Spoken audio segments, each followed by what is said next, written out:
Salut et bienvenue dans cette nouvelle vidéo où nous allons voir comment gérer les formats de date en React. Alors avant on utilisait moment.js mais maintenant il n'est plus maintenu. Donc j'ai décidé de prendre une alternative qui s'appelle d.js qui est vraiment très bien, qui monte bien et qui est vraiment exactement pareil que moment.js. Donc on va se rendre comme d'habitude au niveau du terminal. On va faire, moi je vais faire cd app dev, je suis dans React. Alors ici, vous allez faire un npx create react app, qu'on va nommer comme vous voulez d.js. Vous cliquez sur entrée, moi je l'ai déjà fait. Une fois que c'est fait, vous allez aller dans votre dossier, cd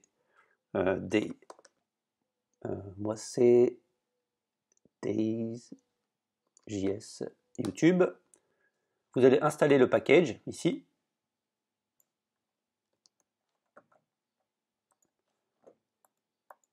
Comme ceci, vous cliquez sur entrée, moi j'ai également déjà fait, sinon si je le fais en live ça va trop ramer.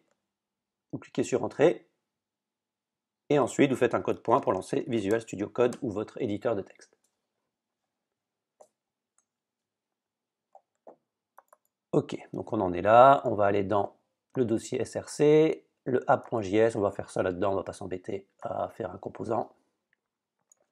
Hop, on va se mettre là et on va importer la bibliothèque.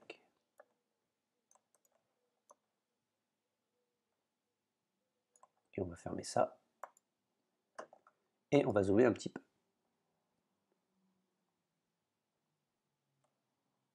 Il va falloir que j'apprenne le raccourci quand même. Hop. Et encore un petit peu.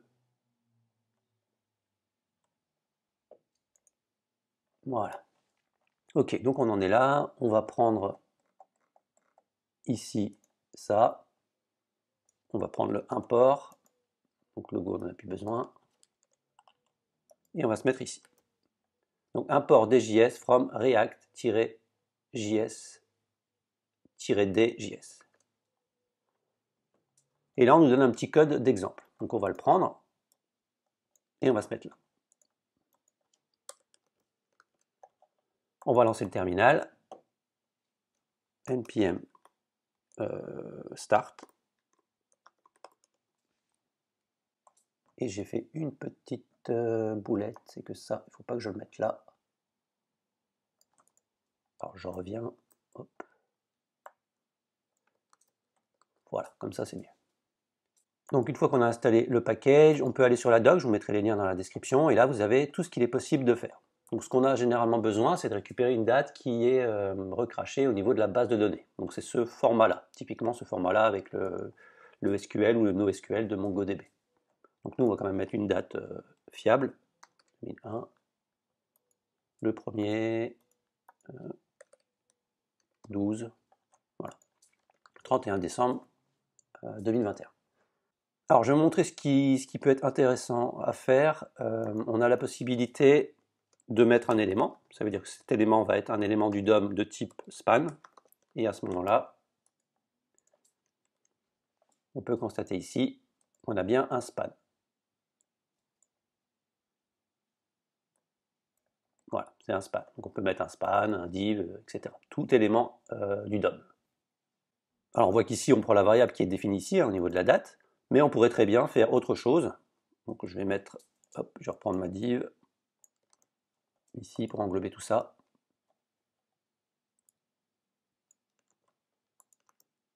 Comme ceci, et là je vais en mettre un autre. On peut très bien faire seulement un élément qui s'auto-ferme, on n'a pas besoin de ça, et on peut très bien mettre la date à l'intérieur. Et là on ferait un format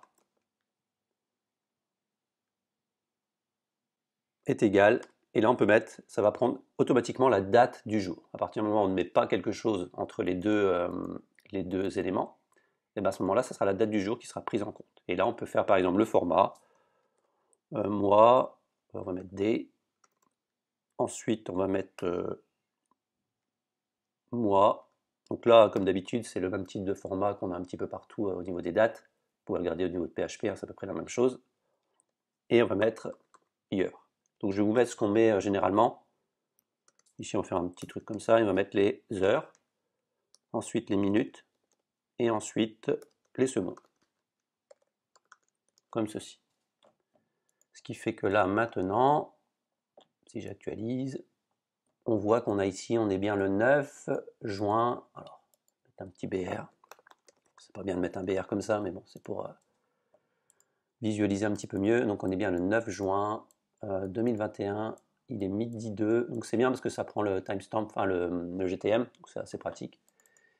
0,8 secondes. Donc là, on est bon. Alors, qu'est-ce qui peut être également intéressant? C'est la possibilité de... Bon, on a bien sûr la possibilité de mettre un class name, hein, ça ne change pas. On va mettre date. Et on peut également jouer sur certains éléments. Vous voulez par exemple cette date là, mais par exemple rajouter 4 jours. Donc là, on a une méthode qui s'appelle add. Et là, vous allez mettre comme ceci. Et vous allez faire days 4. Et on va mettre ce format-là pour mieux voir. Donc 4 jours après, donc ça sera bien le janvier.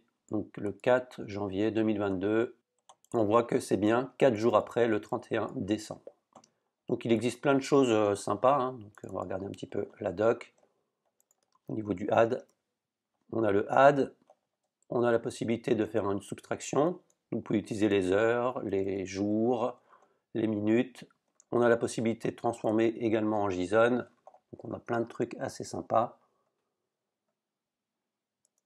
On peut savoir combien il y a de jours dans le mois.